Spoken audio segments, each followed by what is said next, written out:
Good evening, ladies and gentlemen, cadets, families, faculty, staff, and alumni. Thank you for tuning in to the 2020-2021 Wallace Fry Speech Competition during Commencement Week. While this competition has been a tradition at MMA for many years, this year we are keeping it a little different with a limited crowd and judges chosen from our own faculty and staff. But be assured, just as you did last year, you will still hear some fantastic speeches. And as with any year, our cadets will be competing for 2 prizes. The first is the Winston Churchill Memorial Award, awarded to the cadet who speaks the most persuasively on behalf of a just cause. And the other is the Wallace Fry Cup for Excellence in Speaking, awarded to the cadet whose speech is judged to be the best on the basis of delivery, content, and depth of thought. I have had the distinct pleasure of supervising this competition for the last 3 years, and it never ceases to amaze me the things that our cadets choose to speak on from their hearts. When I was their age, I was competing in speech and debate competitions, and nothing made me happier than the preparation, the excitement, and then that feeling of accomplishment, like I really did a good job after. But before I introduce the cadets to you, I would like to introduce tonight's judges from MMA's faculty and staff. First, we have Ms. Rhonda Blau, Senior Executive Assistant to the President, Mr. Jorge Bustos, International Enrollment Recruiter, Mrs. Cheryl Morris, Art Instructor and Fine Arts Department Chair, and finally, Captain Jimmy Cottle, Senior CLA for Charlie Company. Thank you, judges, for joining us tonight. Beginning our program will be Cadet Marco Afane, class of 2023, with his speech on valuing education.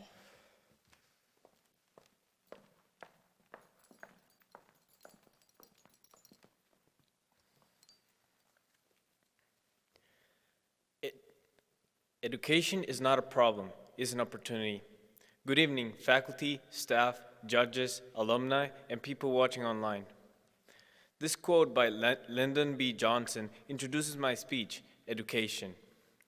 Let's imagine a bridge, where one side of the bridge has holes, trash, dirt, and bad quality overall. The other side of the bridge is clean, has no trash, and nice people. Good quality overall. That bridge will take you to millions of paths. The path you decide to take is going to determine how your life is going to be. But what if I tell you that the bridge is education? Half of it is a nightmare. It is so bad that students prefer to drop off it because there's no other way out. The other side is like heaven, so calm that students don't have to do anything because they wait for someone else to do things for them. The bridge bad side has honest people who work hard to repair the bridge so others can choose the right path. Education has never been a problem. The problem of education is people without it. I come from another country where private education is not that expensive, but public education has some bad conditions. People on the good side of the bridge don't realize that most of the people on the bad side have to struggle to get to their path. I had no idea of this issue until my last school decided to share a building with a public school called Citala. The students from Citala had to travel more than 50 miles every day to get to their school. So it didn't matter if it was raining or something else was happening. It was very impressive to see their dedication, perseverance, courage, and academic excellence every day. Some of my teachers decided to help them out and teach them some classes. They were impressed with their attitude and their fantastic abilities to learn. The students from Citala had a tremendous grit of resilience and grit that I had not seen in my classmates. What makes the bad side of the bridge rough is not the type of education, public or private, doesn't matter. What matters is that the bad side has very rough conditions. 80% of the students have to deal with violence, extreme poverty, drugs, and many other factors every day. The students are threatened sometimes to join gangs, and when they join, the students end up doing what the gangs did to them. On the other hand, we have the good side of the bridge, the struggle just walking to their path, while others struggle with not falling in holes, having nothing good and safe to eat, and being safe, etc. The people taking the good side of the bridge want to finish quickly. They struggle because they don't know how to do many of the things but for themselves.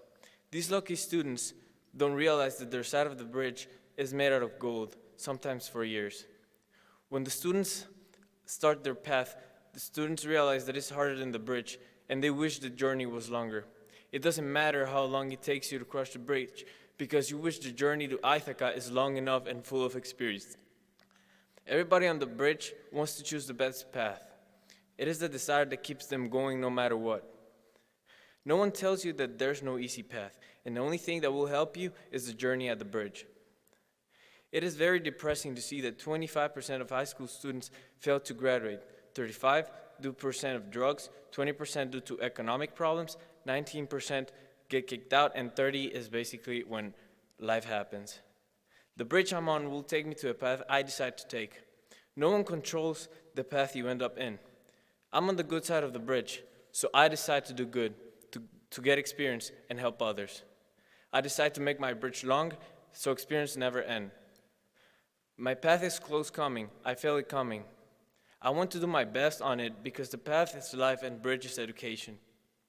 I want to do my best on it because the path will take me to the best life. My education will remain with me in life. It's a dictionary that will help me when challenges comes by. Would you make the bridge shorter just so you can get to your path before everybody else? Or you rather make it longer, challenging, and harder so your path is enjoyable? The problem is not the bridge, it's that people don't want to take it and make it easier, shorter, and lazier. I admire the bad side of the bridge. The students decide to do better so their life is more enjoyable. I have seen it, and I'll do my best so my life is enjoyable. Remember to do your best. Be the best version of yourself. Because it's your life, and you decide how you want to live it. Thank you very much.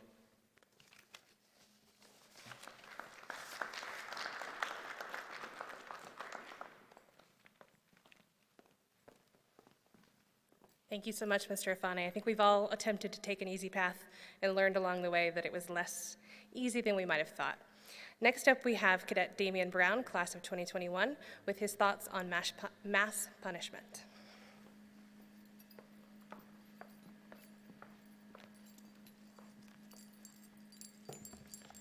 Thank you, Ms. Fitz. Good evening, MMA, faculty, cadets, and judges. Now, I may not be a social scientist or even the greatest people person, but even a blind man can see when a problem arises with society. As such, I have experienced, researched, and even debated how we as a people can avoid punishing the masses for the actions of a few bad apples.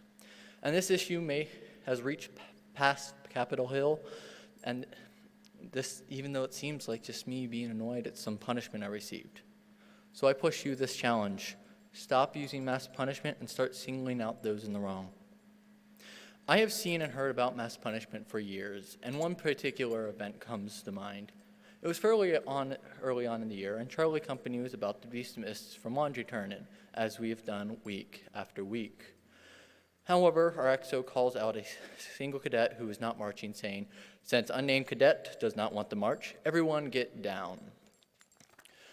This back and forth between our XO and the unnamed cadet went on for roughly 10 minutes and resulted in much of the punishment falling on the company.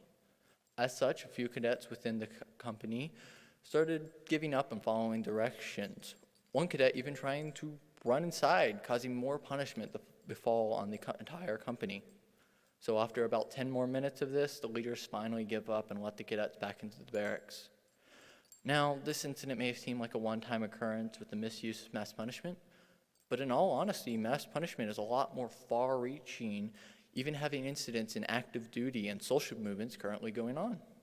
One such example of this is an incident that happened in 2016 in Okinawa, where an entire island of Marines was restricted from all furlough due to a couple Marines going and getting extremely drunk. This incident was right after a alcohol safety briefing, and because of this, the commander felt that he needed to do even more safety briefings to an extent that the Marines would not get any free time. After this incident, Marines were quoted not wanting to follow the alcohol safety rules anymore, as they felt they would get punished regardless of what they did. As well as some Marines deciding to leave the service entirely. Overall, it is noticeable that both these events have a very similar causation and effect thereof. One person does the wrong thing, another person punishes the entire group for it. An entire group gets punished, more people start doing the wrong thing, and more people get punished thereof. It is all one big cycle of cause and effect that leads to further difficulties for any organization.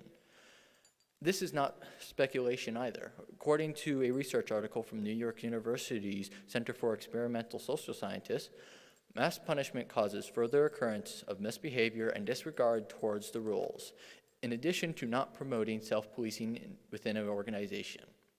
Going back to Charlie Company, our leaders had used mass punishment so much that they would not bother calling morning formation because the cadets had such disregard to authority that no one would leave their rooms in the morning. Moving on to bigger things, the United States Constitution, particularly the 7th Amendment, states that no person shall be held to answer for a capital or otherwise infamous crime unless on the presentment or indictment of a grand jury. Put in short, no person shall be accountable for a crime they did not do. Furthermore, in 1889 and 1907, the Hughes Conventions determined the following. No general penalty, particular or otherwise, can be inflicted upon the population on the accounts and acts of individuals for which they cannot be jointly and severally responsible. Once again, meaning that no punishment shall be inflicted on the innocent party. In addition, the Geneva Conventions state that collective punishment for an individual acts are prohibited. Summarizing this, mass punishment has proved to cause more problems than it fixes, and that nations have tried to prevent its use. So why do we continue using it? As people, we have felt tempted to punish an entire group because of one person, partly because it takes less effort to punish a group than to single out that one person. Whether that be an issue where you're in a position of power or simple distaste towards a business chain because one store gave you bad service. We all use some shape or form of mass punishment. We use mass punishment because of our anger and our distaste, both primal feelings that we as people should have been able to control a long time ago. But here we are, talking about our inability to control our emotions to an extent where we do not harm those around us. However small this issue may seem, we cannot deny that the use of mass punishment is a massive issue underlying every major modern-day problem. As you may well know, we are in the middle of an unprecedented pandemic where people are confined to their rooms and required to wear masks so we do not breathe on each other. Yet we have people taking to the streets to protest against one man who punished another based off their experience with that man's culture. As you can see, we're punishing an entire group based off a minuscule section of the entire group. And let me remind you how annoying and infuriating it is to be punished for something you never did, but simply related to somebody who did. So stop causing pain unto others, treat people the way you want to be treated, and stop punishing innocent people because of the wrongdoers. Thank you and have a great night.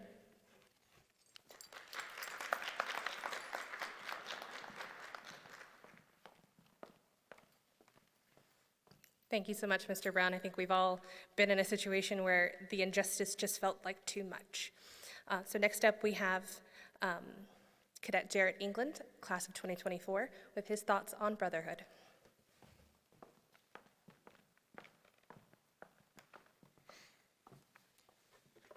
Thank you, Ms. Fitz. Good evening, ladies and gentlemen, cadets, and staff alike. Today, I'm going to tell you a story of brotherhood and my personal hero. The place was Baghdad, Iraq, and the year was 2003. Shortly after Saddam had fallen and went into hiding, our protagonist, a young man and his brother. They weren't from the same family, nor lived in the same area, and yet they were inseparable. These men did everything together, from washing laundry in 5-gallon buckets to using each other as pillows when they needed to sleep. Bobby was a Mark 19 gunner, and so was his brother. They were in Germany, Iraq, and El Salvador together, and they were destined to be partners. His brother was a welder, and Bobby, a generator mechanic. Bobby and his brother were in a combat-heavy engineer battalion, and they had just secured the Baghdad International Airport, or the BIAP, and they were turning it into a stable structure for improvised mobilization for the United States Armed Forces. During this invasion, there was no structure to the economy, They didn't have any basic necessities like running water, electricity, or gas, or anything over the few. All shut off by the insurgents when they found out that Bobby and his battalion had taken over and flooded the Bayap. Bobby's mission was to secure a generator with his platoon. Led by an Iraqi translator, they found a vendor, but they had to do the exchange in secret because at the time, all power was recognized as contraband by the insurgents as a way to try and fight off the United States Armed Forces. When they met the vendors, they had some food and talked about their travels, but for some reason, they didn't want to take any of the American currency. The vendors just kept making excuses and stalling. Little did they know, insurgents were placing improvised explosive devices, or IEDs, all around. And once the vendors knew that they were set, they finally gave in and sold Bobby the generator. Him, as the resident expert, had to examine it. Once he gave it his blessing, they were on their way. Stopping at the door to talk to the other Mark 19 gunner, Bobby flipped a coin. Call it in the air, his brother said, joking. Bobby had won, so the other gunner led the convoy. While driving, Bobby's brother realized they were leaving the same way they came, and for those of you who don't know this, that is not standard procedure. Not long after leading point, the point man was killed by an IED. Then it all went down. An IED went off next to Bobby's vehicle, so he was knocked around and off balance. His brother pulled him out of the vehicle and put him behind cover. It was so hectic that people even abandoned post, but Bobby's brother held ground and fought off a few insurgents. After all was calm, Bobby helped up those who were still around and not injured. They stripped all the disabled vehicles with anything they could find: 50 cals, bioweaponry, U.S. maps, and radios.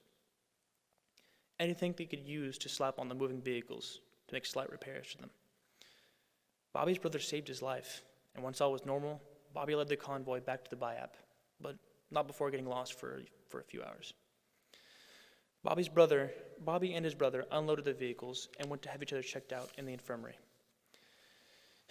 After they got some time to rest, they soon found out that their battalion commander was court-martialed for operating on false intel, selling Iraqi equipment back to the Iraqis, and a quote from Bobby, all around being a jerk.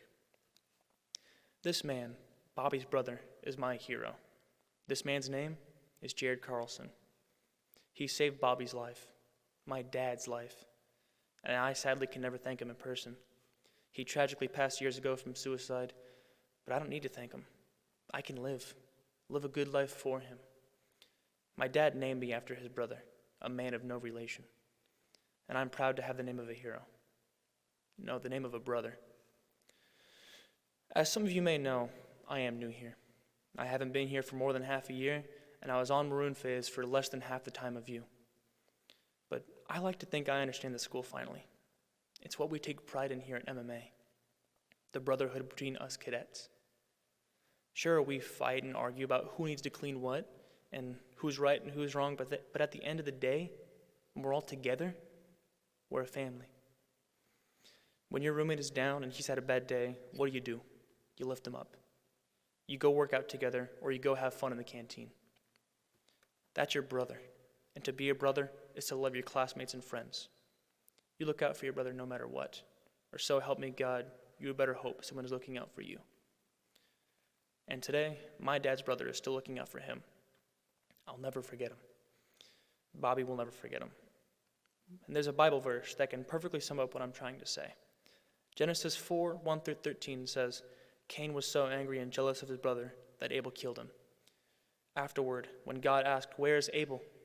Cain said he didn't know. And that's when Cain asked, "Am I my brother's keeper?" But really, he was saying, my brother is not my problem. And I don't think any of you will forget your brothers that you pass here in the hallways and barracks. Some of you may be thinking, you will never cross my mind again.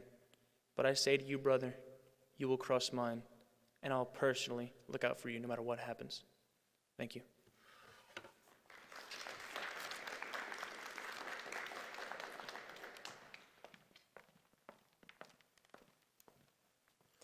Thank you so much, Mr. England. I know I speak for so many of our staff and faculty when I say seeing the boys form their families across companies, across languages, across cultures, just makes our hearts so, so happy. So it's great to hear about Brotherhood, even from a brand new cadet. And finally, last but not least, we have Cadet Alexander Thomas speaking on anxiety.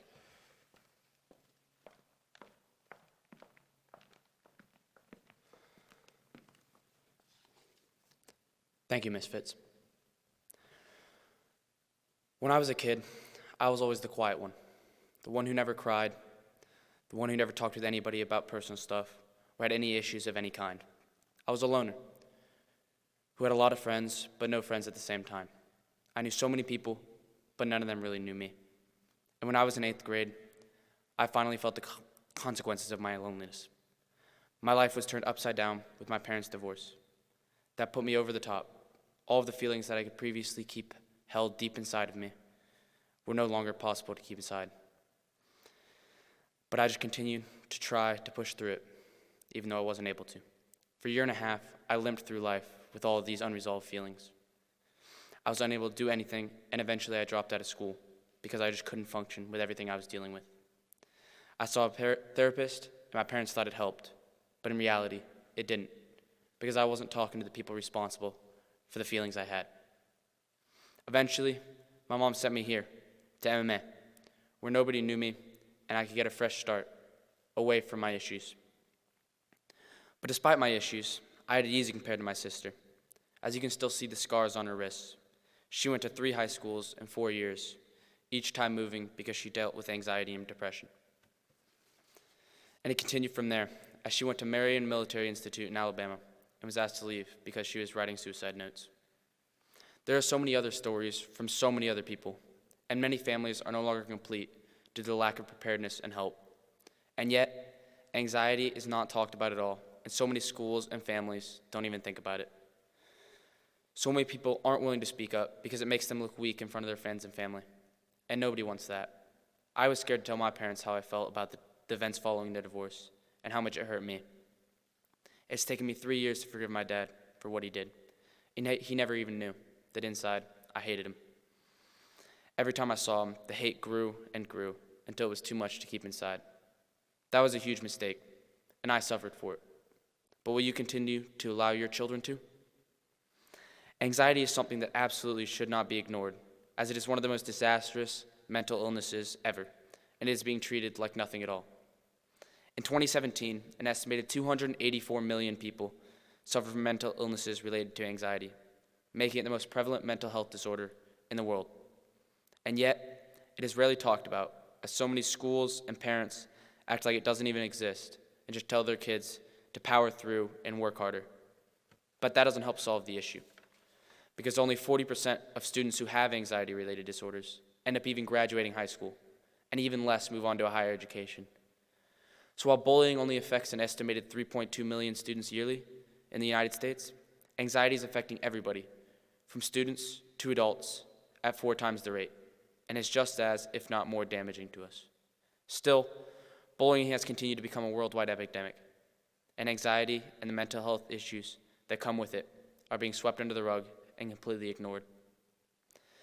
Liz Plank, the author of For the Love of Men, wrote, "Men and boys end up expressing more aggression because they lack the social permission to express their emotions in the first place. Showing violence becomes more acceptable than showing feelings. People, especially the younger generations, are so afraid of what everyone thinks about them that very few are willing to talk about their issues. So many have failed to see the real problem with anxiety and the issues that come with it due to that lack of help. And that begs the question, how? How does such a major issue get swept under the rug? How has nobody spoken up about it and its effects on everyone? How does the school system and workplaces not accommodate for this? How did we not know? How? It's simple. Our culture for generations has taught people, especially men, that we are supposed to keep everything bottled up inside of us. Liz Plank also famously said, "The problem isn't men. It's the men committed to a certain performance of masculinity. We are supposed to be strong and never show any vulnerability at all." Just think about that for a second. We completely ignore feelings because it is weird if they are shared. But it's also weird when someone loses it, because our culture has a double standard where some people are supposed to talk and some aren't. But in reality, we're all human. Nobody is built to hold on to all of these feelings, and that causes many who aren't able to share their feelings to lash out, whether through violence, a mental breakdown, or something else. Everyone needs a way to get their feelings out when they get stressed out and can't find a way to deal with that stress. That anxiety stays inside and cooks up until it becomes incredibly unhealthy. And we act like they do something wrong when that happens. All of this simply because everyone is simply too scared or too stubborn to change it. Well, no more. Someone needs to break this cycle and let the world know that bullying is not the only issue we need to worry about. And we can do that by looking at what we are doing now and how successful it has been, and tell ourselves that it is not good enough. Our system is outdated and needs a change. Too many people are getting hurt and being put in places where many of them cannot recover from. And to think that we could change that simply by talking about it? So why are so many people being affected, hurt, and on some occasions even killed, while we have continued to fail? Stop letting people get hurt simply because it is weird for someone to talk about their issues, because in the end, it is up to us, as people of this world and nation, to fix our problems, together, as a people. Thank you for your time.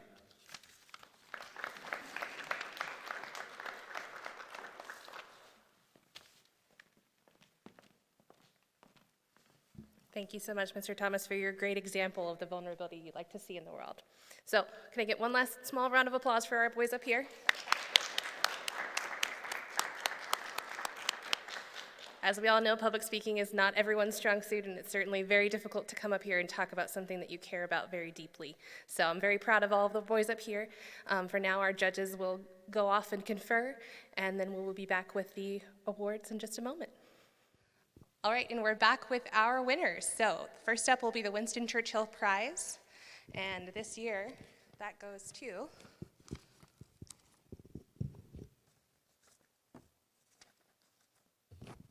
Cadet Alexander Thomas. Congratulations.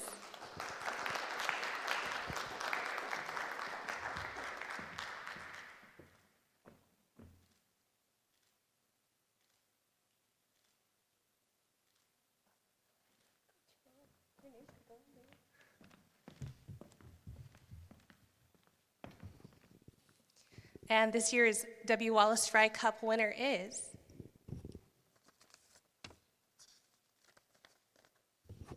Cadet Jared England.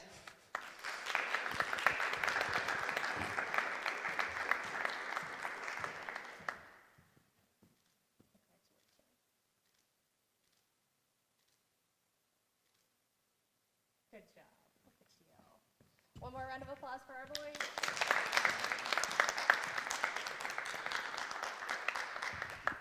And that concludes our 2020-2021 Wallace Fry Speech Competition. Thank you so much.